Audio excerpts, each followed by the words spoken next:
my colleague, and I also want to note that his interest in hydrogen is well taken, and hydrogen would get the same kind of treatment as wind and solar with respect to this effort to reduce emissions. And I thank my colleague. Senator Cortez Masto. Thank you, Mr. Chairman, and thank you to the panel members. It's a great discussion. I am one that believes we have to invest in building and modernizing our infrastructure to meet the demands of tomorrow, the 21st century technology. And I think it is going to be key. Otherwise, we're going to be left behind. I want to talk a little bit about the EV infrastructure. And I apologize if this question's already been asked. I know have had our hearings and had to go vote. But let me just say, I'm very proud of Nevada. It's leading the way in electric vehicle innovation production.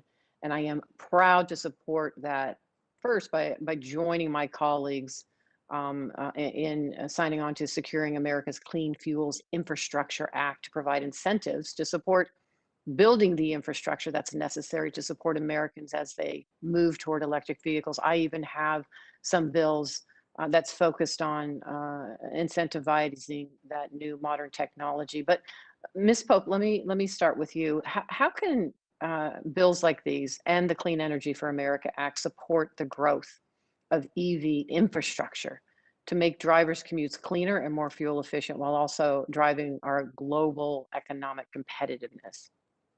Thank you. There are three main areas that would make a big significant difference. The first is charging infrastructure, making sure that all participants can participate in building out charging infrastructure.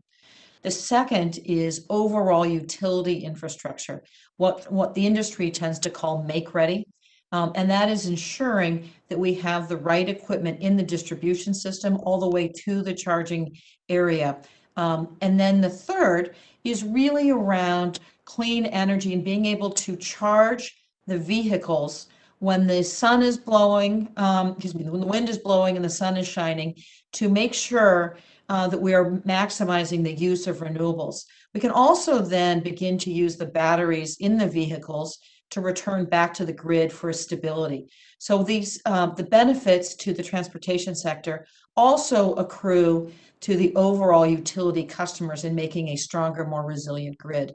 Portland General just launched with a partnership with Daimler North America in a electric island charging area for,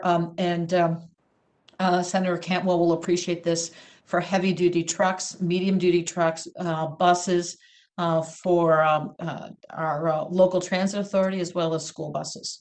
And that was done just last week, and there's tremendous growth in this area. So thank you. Well, thank you. And I see that in my own state. Most people don't even know where Lovelock, Nevada is. But I'll tell you what, if you have an electric vehicle and you're traveling across Interstate 80, you know Lovelock, Nevada, because there's a charging station there. And I think it is so important that we make these investments now in the infrastructure that's necessary to utilize the technology that's going to bring us to a cleaner environment as well. Let me ask this. Future investments in our transmission system must prioritize strategic choices that maximize distribution for the consumers and businesses that will rely on it.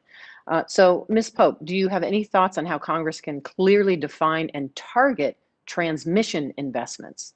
Sure. And before I answer your question on transmission, I do want to acknowledge that many of the batteries that are used across the entire West, in fact, across the entire country, are manufactured in Nevada. And I have visited those facilities. Thank you. Thank you for highlighting that. We are very proud. And that's why I say Nevada is primed with this innovation and this new technology really to create jobs, lead in this technological age, and contribute economically and reduce our carbon footprint. I'm very proud of all of the work everyone in Nevada has done here, including the private sector that's been instrumental in this innovation space. But please go ahead. Absolutely.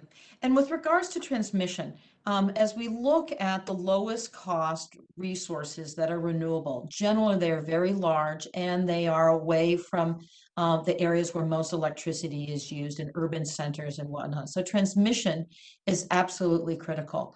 And as you know, across the West and across the rest of the country, we have not kept up with our transmission investments. And as we change our sources of electricity, it will be important that we also invest in transmission.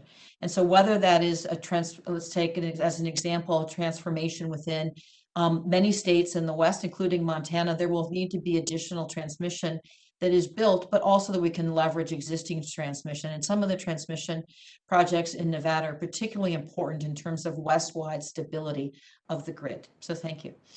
Thank you. I know my time's up. Thank you, Mr. Chairman. Thank you to the panelists. Thank you, Senator Cortez Masto. Senator Hassan. Well, thank you, Mr. Chair and Ranking Member Crapo.